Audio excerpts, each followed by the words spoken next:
j'accueille avec M. Bernard Monnier, le maire des Platiers, ainsi que Sergei Nesterenko, ukrainien, qui prendra la parole.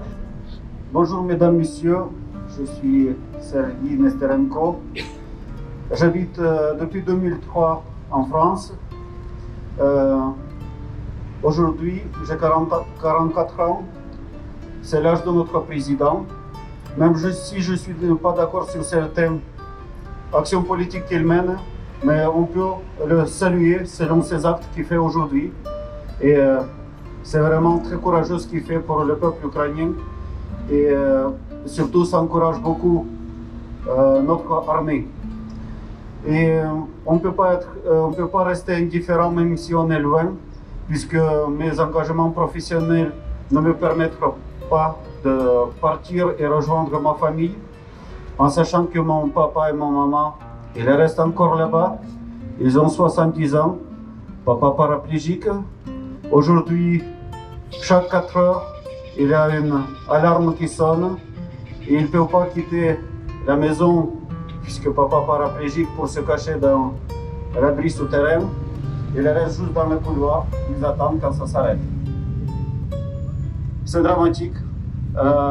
Pour quitter le pays, c'est chaos total.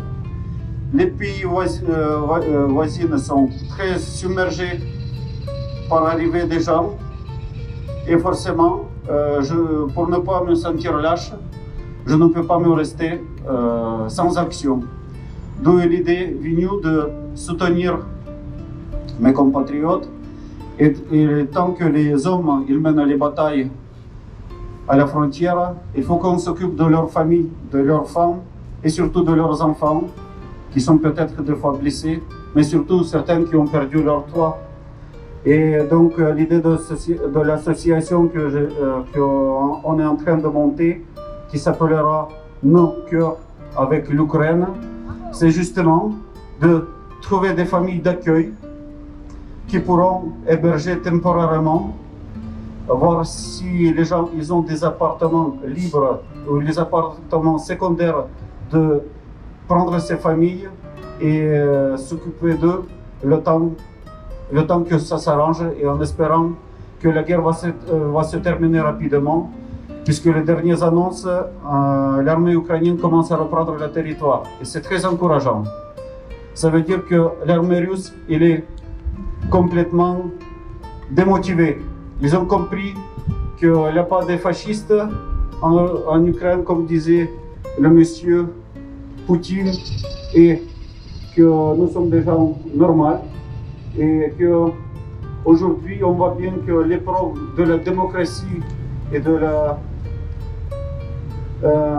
la politique totalitaire est mise en épreuve.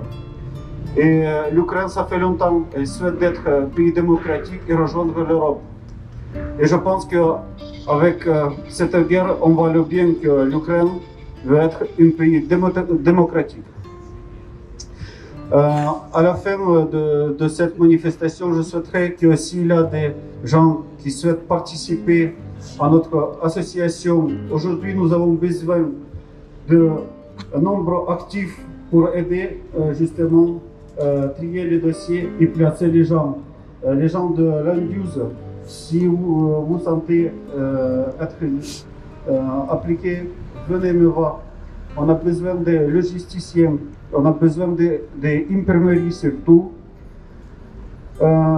et des administratifs, des gens qui puissent nous aider, parce que la demande elle est énorme. Depuis 3 jours que l'article est apparu dans le journal, on a déjà plus de 80 familles qui souhaitent prendre des familles. Bien évidemment, je propose ce qu'on appelle la rotation. C'est aussi très important pour que vous gardez votre vie privée, c'est-à-dire héberger les gens pendant 3 semaines et après les envoyer à une autre famille et voir si vous sympathisez de les reprendre plus tard. Mais qu'il y a toute cette coupure, je pense que c'est hyper important. Voilà. Mesdames, Messieurs, merci pour votre attention.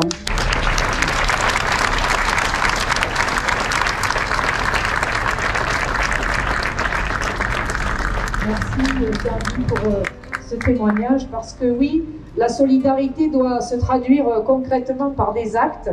Alors Anduse prendra sa part pour aider les Ukrainiens qui fuient par milliers leur pays.